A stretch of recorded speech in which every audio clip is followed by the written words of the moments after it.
taking to the streets of Perth to find out Perth people's opinion about what's happening more recently with the announcements of the Immigration Department reducing budget by 116 million, how that's going to affect the people that are being processed for visa and the Immigration Department's response time, as well as the more recent increase in application fees and costs that are going up whilst the service is going down.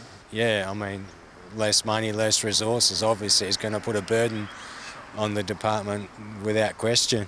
Yeah, I know they've had repeated cuts, but as a government worker, I think quite a lot of those cuts were necessary. It's really where the cuts come from in government. If it's just staff that aren't necessary or aren't working to the same level as the public sector, or if it actually affects those individuals that are immigrating, would be my concern. Everybody has different experiences. Cutting the budgets isn't going to help people like me who have come over here to work and to play and to enjoy the beautiful lifestyle that we have here. However, I don't think it's a good thing, simple as that.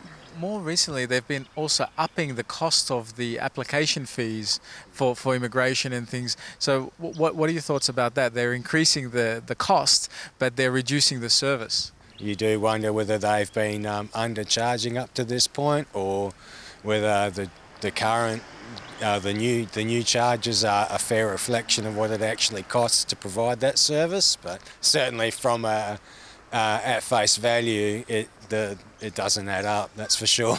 I don't think that will affect a lot about the immigration, because people want to come here, so they will pay the price to lodge the application, and they will wait the time that they have to.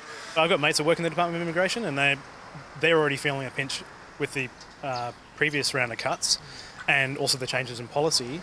But the refugee side of it, that's just going to get even worse, and it's already pretty much listed as almost as bad as war crime sort of status.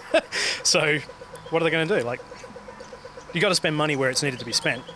Why cut from immigration? I would think it depends which visas you're regarding. I know I've got South African friends that complain about the high charge of coming into the country on visas, but it does show that they definitely want to be here. So in that regard, I don't mind it.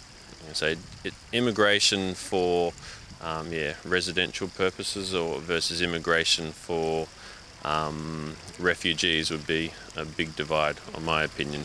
How do you feel it might impact this decision, the current workers or the workers that remain after the redundancies are through?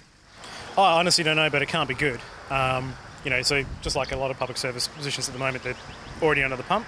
If there is any part of the process is bound up in the people, which can happen in public service, then it's just going to get a lot worse. Like all cuts, it'll take a while for them to get used to it, and it'll be rough to start with. Change is never fun for anyone, but hopefully they'll bounce back from it and be able to provide quality services.